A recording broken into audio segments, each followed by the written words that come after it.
கள்ளக்குறிச்சியில் விஷச்சாராயம் குடித்து உயிரிழந்தவர்களின் எண்ணிக்கை 57ஆக அதிகரித்துள்ளது. கள்ளக்குறிச்சியில் கடந்த 18 மற்றும் 19ஆம் தேதிகளில் மெத்தனால் கலந்த கள்ளச்சாராயம் விற்கப்பட்டுள்ளது. அதனை 100க்கும் மேற்பட்டோர் குடித்த நிலையில் ஏராளமானோர் உயிரிழந்தனர். இதுவரை 5 பெண்கள் உட்பட 57 பேர் உயிரிழந்திருப்பதாக அறிவிக்கப்பட்டுள்ளது. கருணாபுரத்தில் மட்டும் 32 பேர் உயிரிழந்துள்ளனர்.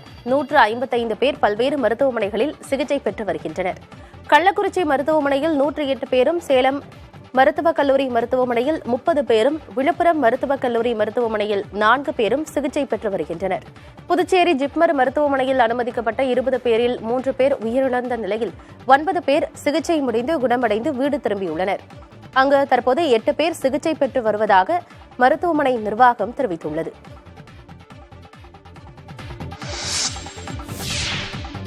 கள்ளக்குறிச்சி விஷச்சாராய உயிரிழப்புகள் விவகாரத்தில் மேலும் 2 கைது செய்யப்பட்டுள்ளனர்.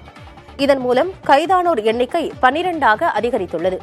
கள்ளக்குறிச்சியில் விஷச்சாராயம் குடித்து 57 பேர் உயிரிழந்த நிலையில் சிபிசிஐடி காவல்துறையினரின் விசாரணை வேகமெடுத்துள்ளது. இந்த வழக்கில் 10 பேர் கைது செய்யப்பட்ட நிலையில் மேலும் 2 தற்போது கைது செய்யப்பட்டுள்ளனர். ஏற்கனவே மெத்தனால் கடத்தி வர மாதேஷுக்கு உதவியதாக பன்ருட்டியைச் சேர்ந்த உணவக உரிமையாளர் சக்திவேல் மற்றும் கள்ளக்குறிச்சியைச் சேர்ந்த மீன் வியாபாரி கண்ணன் ஆகியோர் கைது செய்யப்பட்டனர். விசாரணையில் மீன் வியாபாரம் செய்து கொண்டே மெத்தனால் கடத்தல் தொழிலையும் கண்ணன் செய்து வந்தது தெரியவந்தது. இதையடுத்து கைதான மாதேஷ், ராமர் ஆகியோருடன் கண்ணன் மற்றும் சக்திவேலையும் காவல்துறையினர் நீதிமன்றத்தில் ஆஜர்படுத்தினர். அவர்களுக்கு 14 நாட்கள் நீதிமன்ற காவல் விதிக்கப்பட்டுள்ளது. இந்த வழக்கில் கைதான கண்ணுக்குட்டி என்கிற கோவிந்தராஜ், அவரது சகோதரர் தாமோதரன், மனைவி விஜயா, சின்னதுரை, மதன்குமார், ஷாகுல் ஹமீத் ஆகியோர் நீதிமன்ற காவலில் சிறையில் உள்ளனர்.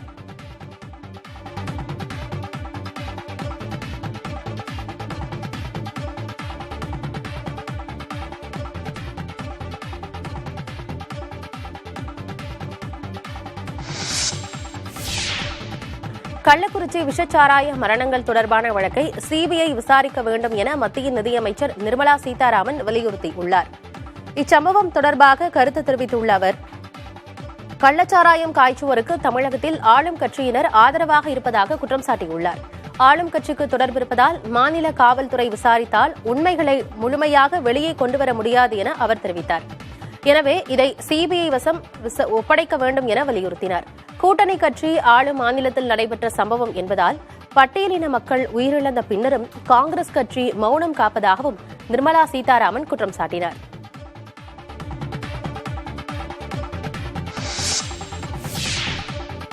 கள்ளக்குறிச்சி விஷச்சாராயம் மரணம் விவகாரத்தில் தமிழக அரசுக்கு கண்டனம் தெரிவித்து தமிழகம் முழுவதும் அதிமுக சார்பில் திங்கட்கிழமை கண்டன ஆர்ப்பாட்டம் நடைபெறுகிறது. கள்ளக்குறிச்சியில் நடைபெறும் போராட்டத்தில் கட்சியின் பொதுச் செயலாளர் எடப்பாடி பழனிசாமி பங்கேற்பதாக அதிமுக தலைமை கழகம் அறிவித்துள்ளது. சென்னையில் நடைபெறும் போராட்டத்தில் முன்னாள் அமைச்சர் ஜெயக்குமார், கோவையில் எஸ்பி வேலுமணி, மதுரையில் செல்லூர் ராஜு மற்றும் ஆர்பி உதயகுமார் தலைமையில் போராட்டம் நடைபெறும் என தெரிவிக்கப்பட்டுள்ளது. இதேபோன்று பிற மாவட்டங்களிலும் அதிமுகவினர் போராட்டத்தில் ஈடுபடுவார்கள் என்று அதிமுக தலைமை கூறியுள்ளது. கள்ளக்குறிச்சி விஷச்சாராயம் மரணம் விவகாரம் தொடர்பாக தமிழக அரசை கண்டித்து எதிர்க்கட்சியான அதிமுக தொடர்ச்சியாக குற்றச்சாட்டுகளை முன்வைத்து வரும் நிலையில் அதன் தொடர்ச்சியாக போராட்டங்கள் நடத்தப்பட உள்ளது. கள்ளக்குறிச்சியில் விஷச்சாராயம் அருந்தி உயிரிழந்தவர்களின் குடும்பத்தினருக்கு மக்கள் நீதி மய்யம் கட்சியின் தலைவர் கமல்ஹாசன் நேரில் சென்று ஆறுதல் தெரிவித்தார். கள்ளக்குறிச்சி கருணாபுரத்தில் விஷச்சாராயம் அருந்தி பாதிக்கப்பட்டவர்களில் பலர் கள்ளக்குறிச்சி அரசு மருத்துவமனையில் சிகிச்சை பெற்று வருகின்றனர். இந்நிலையில் அவர்களை மக்கள் நீதி மய்யத்தின் தலைவரும் நடிகருமான கமல்ஹாசன் நேரில் சந்தித்து ஆறுதல் தெரிவித்தார். தொடர்ந்து கருணாபுரத்திற்கு சென்று விஷச்சாராயம் அருந்தி உயிரிழந்தவர்களின் குடும்பத்தினருக்கு கமல் ஆறுதல் தெரிவித்தார். பிறகு செய்தியாளர்களை சந்தித்த அவர், சாலை விபத்து நேரிடுகிறது என்பதால் போக்குவரத்தை நிறுத்த முடியாது எனவும், டாஸ்மாகை மூடினால் அனைத்தும் சரியாகிவிடும் என்பது தவறான கருத்து எனவும் கூறினார். டாஸ்மாக் மூலம் வருமானம் ஈட்டும் எந்த அரசாக இருந்தாலும் அந்த வருமானத்தில் ஒரு பகுதியை ஓரளவுக்கு மேல் குடிக்கக்கூடாது என விழிப்புணர்வை ஏற்படுத்த பயன்படுத்த வேண்டும் எனவும் அவர் வலியுறுத்தினார். டாஸ்மாக் கடைகளுக்கு பக்கத்திலேயே கவுன்சிலிங் மையங்கள் அமைக்கப்பட வேண்டும் எனவும் கமல்ஹாசன் தெரிவித்தார். நீட் தேர்வு குளறுபடி விவகாரத்தில் சிபிஐ வழக்கு பதிவு செய்துள்ளது.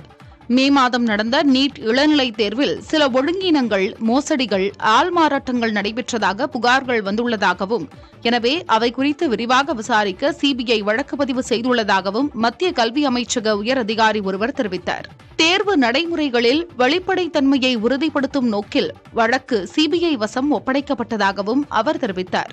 நீட் இளநிலை தேர்வில் 67 பேர் 720க்கு 720 மதிப்பெண்கள் பெற்றதும், ஒரே தேர்வு மையத்தில் தேர்வு எழுதிய 6 பேர் 720க்கு 720 மதிப்பெண்கள் எடுத்திருந்ததும் பெரும் அதிர்வலையை ஏற்படுத்தியது. அதையும் தாண்டி சாத்தியமே இல்லாத வகையில் 719 718 மதிப்பெண்கள் எடுத்திருந்ததும் தேர்வின் உண்மைத்தன்மை குறித்த கேள்விகளை எழுப்பியது. இதைத் தொடர்ந்து கருணை மதிப்பெண் வழங்கியதால் 719 மதிப்பெண்கள் வந்ததாக விளக்கமளிக்கப்பட்டது. பின்னர் கருணை மதிப்பெண் ரத்து செய்யப்பட்டது. இவ்வாறு அடுத்தடுத்து குளறுபடிகள் நடந்ததை தொடர்ந்து பல்வேறு மாநிலங்களிலும் நீட் தேர்வுக்கு கடும் எதிர்ப்பு கிளம்பியது. இந்த விவகாரத்தில் ஏற்கனவே தேசிய தேர்வு முகமையின் தலைவர் சுபோத்குமார் சிங் நீக்கப்பட்ட நிலையில் முதுநிலை நீட் தேர்வும் ஒத்திவைக்கப்பட்டது. இந்நிலையில் குளறுபடிகள் தொடர்பாக சிபிஐ வழக்கு பதிவு செய்துள்ளது. கல்வித்துறையை மாஃபியா கும்பலிடம் மோடி அரசு தாரை வார்த்து விட்டதாக காங்கிரஸ் பொதுச் செயலாளர் பிரியங்கா காந்தி குற்றம் சாட்டியுள்ளார். எக்ஸ் தளத்தில் பிரியங்கா காந்தி பகிர்ந்துள்ள பதிவில், நீட் தேர்வு வினாத்தாள் கசிவு, முதுகலை நீட் தேர்வு ரத்து, யுஜிசி நெட் தேர்வு ரத்து மற்றும் சிஎஸ்ஐஆர் நெட் தேர்வு ரத்து என நாட்டின் மிக முக்கியமான தேர்வுகளின் நிலை இதுதான் என விமர்சித்துள்ளார். பாஜக அரசின் தவறான செயல்பாட்டால் கல்வித்துறையின் நிலை மிக மோசமாக உள்ளதாகவும், மாணவர்களின் எதிர்காலம் கேள்விக்குறியாகி உள்ளதாகவும் பிரியங்கா குற்றம் சாட்டினார். ஒரு தேர்வை கூட நல்ல முறையில் நடத்த முடியாத நிலையில் பாஜக அரசு உள்ளதாகவும் அவர் சாடினார். இளைஞர்களின் வளர்ச்சிக்கு பெரும் முட்டுக்கட்டையாக பாஜக அரசு உள்ளதாகவும் பிரியங்கா காந்தி விமர்சித்தார். மாணவர்களின் நேரத்தையும் சக்தியையும் மோடி அரசு வீணாக்கி உள்ளதாகவும் அவர் தெரிவித்துள்ளார். கல்வித்துறையில் நடக்கும் குளறுபடிகளை மோடி அரசு வேடிக்கை மட்டுமே பார்த்துக் கொண்டிருப்பதாகவும் பிரியங்கா கூறியுள்ளார். ஜாமீன் உத்தரவு நிறுத்தி வைக்கப்பட்டதற்கு எதிராக டெல்லி முதலமைச்சர் அரவிந்த் கெஜ்ரிவால் உச்சநீதிமன்றத்தில் மேல்முறையீடு செய்துள்ளார். மதுபான கொள்கை முறைகேடு வழக்கில் டெல்லி முதலமைச்சர் அரவிந்த் கெஜ்ரிவாலை அமலாக்கத்துறை கைது செய்திருந்தது. திகார் சிறையில் அடைக்கப்பட்ட அவர் ஜாமீன் கோரி மனு தாக்கல் செய்தார். இதனை விசாரித்த சிறப்பு நீதிமன்றம் அரவிந்த் கெஜ்ரிவாலுக்கு எதிரான குற்றச்சாட்டுகளுக்கு அமலாக்கத்துறை இன்னும் உரிய ஆதாரங்களை வழங்கவில்லை என்ற வாதத்தை ஏற்று ஜாமீன் வழங்கியது. இதற்கு எதிராக டெல்லி உயர்நீதிமன்றத்தை நாடிய அமலாக்கத்துறை ஜாமீன் மனுவின் மீது தாங்கள் வாதாட போதிய அவகாசம் வழங்கப்படவில்லை என்று கூறியது. இருதரப்பு வாதங்களையும் கேட்டறிந்த டெல்லி உயர்நீதிமன்றம் கெஜ்ரிவாலுக்கு வழங்கப்பட்ட ஜாமீனை நிறுத்தி வைத்தது. இந்நிலையில் டெல்லி உயர்நீதிமன்றத்தின் உத்தரவுக்கு எதிராக அரவிந்த் கெஜ்ரிவால் உச்சநீதிமன்றத்தில் மேல்முறையீடு செய்துள்ளார்.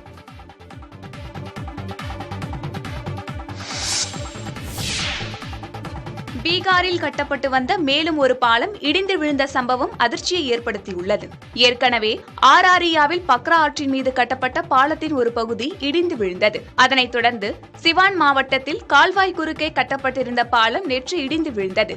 இந்நிலையில் சம்பாரண் மாவட்டத்தில் மோதிஹாரி பகுதியில் புதிதாக கட்டப்பட்டு வந்த 16 மீட்டர் உயரம் கொண்ட பாலம் ஒன்று இடிந்து விழுந்தது. இந்த விபத்தில் யாருக்கும் காயம் ஏற்படவில்லை என்ற போதிலும் விபத்துக்கான காரணம் குறித்து அறிய விசாரணை மேற்கொள்ளப்பட்டு வருகிறது. பீகாரில் ஒரே மாதத்தில் 3 பாலங்கள் அடுத்தடுத்து இடிந்து விழுந்த சம்பவம் பெரும் சர்ச்சையை ஏற்படுத்தியுள்ள நிலையில் உயர்மட்ட விசாரணைக்கு உத்தரவிடப்பட்டுள்ளது. நீர்நிலைகள் மீது கட்டப்பட்டு வரும் பாலங்கள் முறையான திட்டமிடல் இல்லாமல் கட்டப்படுவதால் இதுபோன்ற அசம்பாவிதங்கள் நடப்பதாக குற்றச்சாட்டு எழுந்துள்ளது. இங்கிலாந்தில் தஞ்சம் புகுந்துள்ள தொழிலதிபர் விஜய் மல்லையாவின் மகன் சித்தார்த் மல்லையாவின் திருமணம் லண்டனில் நடைபெற்றது. பல ஆயிரம் கோடி ரூபாய் கடன் வாங்கிய தொழிலதிபர் விஜய் மல்லையா திடீரென இந்தியாவை விட்டு தப்பியோடினார். இங்கிலாந்து நாட்டில் தஞ்சம் புகுந்துள்ள அவர் அங்கு குடியுரிமை கோரியுள்ளதாக தகவல் வெளியானது. இந்நிலையில் தனது மகன் சித்தார்த் மல்லையாவுக்கும் நடிகையும் மாடலிங் கலைஞருமான ஜாஸ்மின் என்பவருக்கும் லண்டனில் திருமணம் நடந்தது. திருமண புகைப்படங்களும் வெளியாகியுள்ளன. மலர் தூவி வாழ்த்து தெரிவித்த காட்சியும் புதுமண தம்பதி எடுத்த புகைப்படமும் இணையத்தில் பரவி வருகிறது. ஆனால் மகனின் திருமணத்தில் விஜய் மல்லையா பங்கேற்றாரா என்ற தகவல் வெளியாகவில்லை. ஐரோப்பிய கால்பந்து சாம்பியன்ஷிப் போட்டியில் பெல்ஜியம் அணி வெற்றி பெற்றது. ரொமேனியாவிற்கு எதிரான ஆட்டத்தில் தொடக்க முதலே பெல்ஜியம் அணி ஆதிக்கம் செலுத்தியது. அந்த அணியின் யோரி ஆட்டம் தொடங்கிய 1 நிமிடம் 13 வினாடிகளில் முதல் கோலை அடித்து அசத்தினார். இது கால்பந்து வரலாற்றில் பெல்ஜியம் அணி மிக விரைவாக அடித்த கோலாகும். தொடர்ந்து 80வது நிமிடத்தில் கேட்டி ப்ரூனி மற்றொரு கோலை பதிவு செய்தார். ருமேனியாவிற்கு கோலை பதிவு செய்ய வாய்ப்பு கொடுக்காமல் பெல்ஜியம் வீரர்கள் அதிரடி ஆட்டத்தை வெளிப்படுத்தினர். இறுதியில் பெல்ஜியம் அணி 2-0 என்ற கோல் கணக்கில் வெற்றி பெற்றது. தங்கள் நாட்டு அணி வெற்றி பெற்றதால் பெல்ஜியம் ரசிகர்கள் உற்சாக கொண்டாட்டத்தில் ஈடுபட்டுள்ளனர். மற்றொரு போட்டியில் துருக்கியை 3-0 என்ற கோல் கணக்கில் போர்ச்சுகல் அணி வீழ்த்தி வெற்றி பெற்றது. எனினும் பெரிதும் எதிர்பார்க்கப்பட்ட நட்சத்திர வீரரான ரொனால்டோ கோல் அடிக்காதது ரசிகர்களை ஏமாற்றமடைய செய்தது. போர்ச்சுகல் வெற்றியை அந்த அணியின் ரசிகர்கள் உற்சாகமாக கொண்டாடி வருகின்றனர். எல்லை தாண்டி மீன்பிடித்ததாக கைது செய்யப்பட்ட தமிழக மீனவர்கள் 22 பேரை ஜூலை 5ஆம் தேதி வரை நீதிமன்ற காவலில் அடைக்க இலங்கை நீதிமன்றம் உத்தரவிட்டுள்ளது. ராமநாதபுரம் மாவட்டம் துறைமுகம் பகுதியைச் சேர்ந்த மீனவர்கள் நெடுந்தீவு கடல் பகுதி அருகே மீன்பிடித்துக் கொண்டிருந்தனர். அப்போது அந்த பகுதியில் ரோந்து பணியில் ஈடுபட்டிருந்த இலங்கை கடற்படையினர் எல்லை தாண்டி மீன்பிடித்ததாக கூறி தமிழக மீனவர்கள் 22 பேரை கைது செய்தனர். அவர்கள் பயன்படுத்திய 3 படகுகளையும் பறிமுதல் செய்தனர். இதைத் தொடர்ந்து மீனவர்கள் 22 பேரும் யாழ்ப்பாணம் ஊர்காவல்துறை நீதிமன்ற நீதிபதி நளினியின் முன்பு ஆஜர்படுத்தப்பட்டனர். வழக்கை விசாரித்த நீதிபதி மீனவர்களை ஜூலை 5ஆம் தேதி வரை நீதிமன்ற காவலில் அடைக்க உத்தரவிட்டார். இதையடுத்து யாழ்ப்பாணம் சிறையில் தமிழக மீனவர்கள் அடைக்கப்பட்டனர்.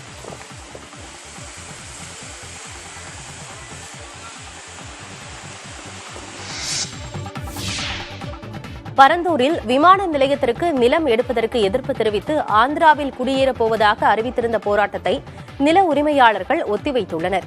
காஞ்சிபுரம் மாவட்டம் பரந்தூரில் புதிய விமான நிலையம் அமைப்பதற்கு எதிர்ப்பு தெரிவித்து அப்பகுதி மக்கள் நடத்திய போராட்டம் இன்னும் 1 மாதத்தில் 2வது ஆண்டை பூர்த்தி செய்ய உள்ளது. இவ்வளவு காலமாகியும் போராட்டத்திற்கு அரசு செவிசாய்க்காததால் ஆந்திராவில் தஞ்சமடைய சித்தூர் மாவட்ட ஆட்சியரை சந்தித்து மனு அளிக்க உள்ளதாக போராட்டக் குழுவினர் ஏற்கனவே தெரிவித்திருந்தனர். இந்நிலையில் கிராம மக்கள் மீண்டும் ஆலோசனையில் ஈடுபட்டனர். இதில் ஆந்திர மாநிலம் சித்தூர் மாவட்ட ஆட்சியரை சந்தித்து மனு அளிக்க உள்ள நாள் பின்னர் அறிவிக்கப்படும் என முடிவு செய்துள்ளனர்.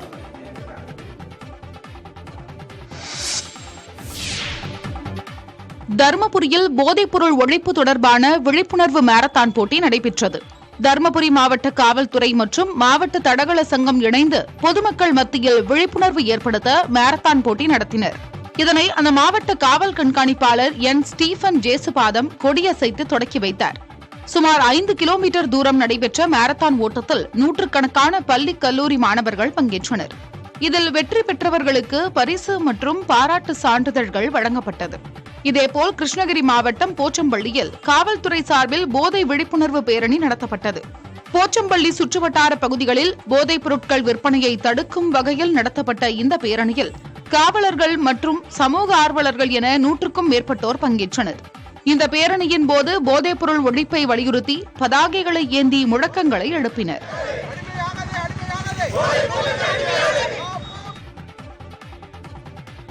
தருமபுரியில் போதைப்பொருள் ஒழிப்பு தொடர்பான விழிப்புணர்வு மாரத்தான் போட்டி நடைபெற்றது.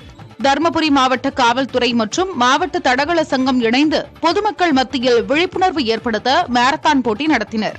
இதனை அந்த மாவட்ட காவல் கண்காணிப்பாளர் என் ஸ்டீபன் ஜேசுபாதம் கொடியசைத்து தொடக்கி வைத்தார். சுமார் 5 கிலோமீட்டர் தூரம் நடைபெற்ற மாரத்தான் ஓட்டத்தில் நூற்றுக்கணக்கான பள்ளி கல்லூரி மாணவர்கள் பங்கேற்றனர். இதில் வெற்றி பெற்றவர்களுக்கு பரிசு மற்றும் பாராட்டு சான்றிதழ்கள் வழங்கப்பட்டது. விடுமுறை நாளை முன்னிட்டு தருமபுரி மாவட்டம் ஒகேனக்கலில் சுற்றுலா பயணிகள் குவிந்தனர். காவிரி ஆற்றில் நீர்வரத்து சீராக இருப்பதால் சினியருவி, மெயினருவி உள்ளிட்ட அருவிகளில் குளித்தும் பரிசலில் பயணம் செய்தும் சுற்றுலா பயணிகள் மகிழ்ந்தனர். சுற்றுலா பயணிகளின் வருகை அதிகரித்ததால் சுற்றுலாவை நம்பியுள்ள தொழிலாளர்கள் மகிழ்ச்சியடைந்தனர். இதேபோல கன்னியாகுமரி மாவட்டம் திருப்பரப்பு அருவியில் சுற்றுலா பயணிகள் கூட்டம் அதிகரித்து காணப்பட்டது. அருவியில் குளித்ததுடன் அருவியின் முன்புறம் உள்ள நீச்சல் குளத்தில் தங்களது குழந்தைகளோடு சுற்றுலா பயணிகள் நேரம் செலவழித்தனர். பூங்காவிற்கு சென்றும் அருவியின் மேல் பகுதியில் உள்ள படகு தளத்தில் இருந்தும் படகு சவாரி செய்து சுற்றுலா பயணிகள் விடுமுறையை கொண்டாடினர். மதுரையில் நடைபெற்ற திரைப்பட இயக்குநர் அமீரின் மகள் திருமணத்தில் ஏராளமான திரைப்பிரபலங்கள் பங்கேற்றனர். அமீரின் மகள் அன்னிஷா, மதுரையைச் சேர்ந்த முகமது முஸ்தபா ஆகியோரின் திருமணம் கருப்பாயூரணி சாலையில் உள்ள திருமண மண்டபத்தில் நடைபெற்றது. இந்த விழாவில் திரைப்பட நடிகர்கள், இயக்குநர்கள், அரசியல் பிரமுகர்கள் என பலர் கலந்து கொண்டு புதுமண தம்பதிகளை வாழ்த்தினர். இயக்குநர்கள் சேரன், வெற்றிமாறன், சமுத்திரக்கனி, நடிகர்கள் ஆர்யா, பொன்வண்ணன், சசிகுமார், கஞ்சா கருப்பு, பரணி, கவிஞர் சிநேகன் உள்ளிட்டோர் கலந்து கொண்டனர். மேலும் நாம் தமிழர் கட்சியின் தலைமை ஒருங்கிணைப்பாளர் சீமான், சாட்டை துரைமுருகன், விடுதலை சிறுத்தைகள் கட்சியின் சட்டமன்ற உறுப்பினர் ஆளூர் ஷானவாஸ் உள்ளிட்டோரும் பங்கேற்றனர்.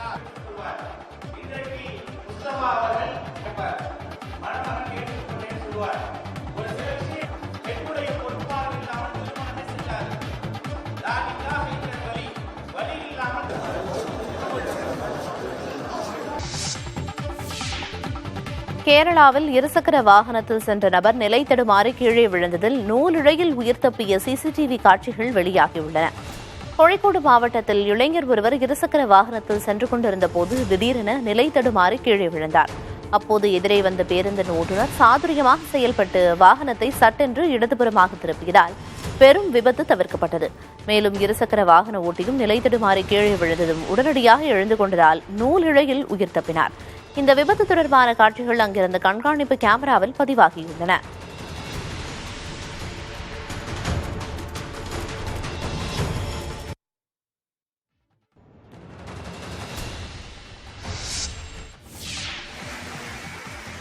அருணாச்சல பிரதேச தலைநகர் இடாநகரில் தேசிய நெடுஞ்சாலையில் கார்கள் வெள்ளத்தில் அடித்துச் செல்லப்பட்ட காட்சிகள் வெளியாகியுள்ளன.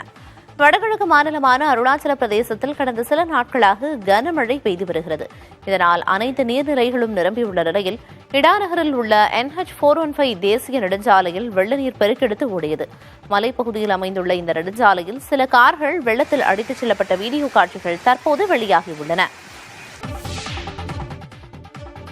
சாராயம் அல்லது போதைப் பொருட்கள் தயாரிக்க வெல்லத்தை விற்பனை செய்யக்கூடாது என்று அதன் உற்பத்தியாளர்களுக்கு ஓமலூர் காவல்துறையினர் அறிவுறுத்தியுள்ளனர். சேலம் மாவட்டம் ஓமலூர் வட்டாரத்தில் உள்ள வெல்ல உற்பத்தியாளர்களை அழைத்து காவல்துறையினர் ஆலோசனைக் கூட்டம் மேற்கொண்டனர். இதில் சில்லறை விற்பனையில் அதிகபட்சம் 5 கிலோ வரைதான் கழிவு வெல்லத்தை விற்பனை செய்ய வேண்டும் என்று அறிவுறுத்தினர். ஏற்காடு, பெண்ணாகரம் போன்ற மலைப்பகுதிகளைச் சேர்ந்தவர்கள் வெல்லம் வாங்க வந்தால் தங்களுக்கு தகவல் தெரிவிக்க வேண்டும் எனவும் வெல்லம் உற்பத்தியாளர்களை காவல்துறையினர் அறிவுறுத்தினர்.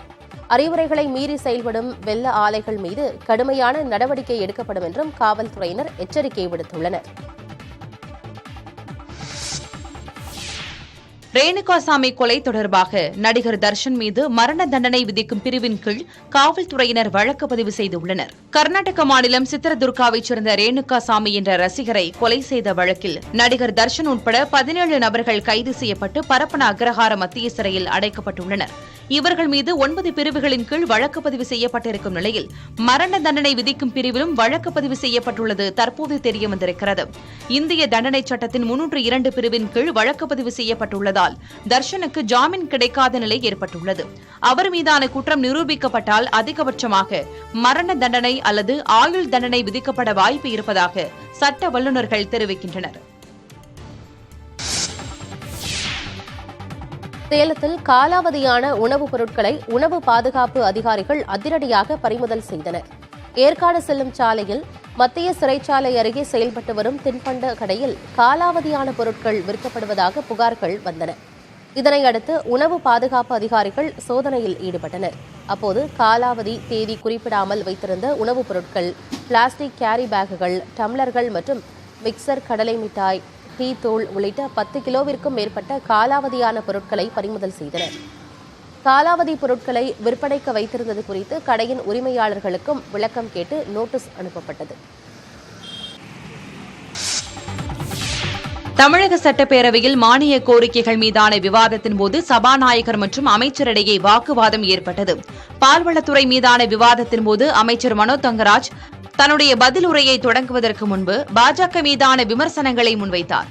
அப்போது குறுக்கிட்ட சபாநாயகர் அப்பாவு அரசியல் மேடைகளில் பேசுவதைப் போல பேச வேண்டாம் என்றும் நேரம் குறைவாக இருப்பதால் மானிய கோரிக்கை மீதான விவாதத்தில் உறுப்பினர்களுக்கு பதிலளித்து பேசும்படியும் அறிவுறுத்தினார். அதற்கு பதிலளித்த அமைச்சர் மனோ தங்கராஜ், நாட்டில் ஒரு முக்கிய தேர்தலை நாம் கடந்து வந்துள்ளதாகவும் குறிப்பிட்ட நேரத்திற்குள் பதில் உரையை முடிப்பதாகவும் தெரிவித்தார். தொடர்ந்து பேசிய சபாநாயகர் அப்பாவு, இந்த அவைக்கு என்று ஒரு மாண்பு உள்ளதால் அரசியல் குறித்து பேச வேண்டாம் என அறிவுறுத்தினார்.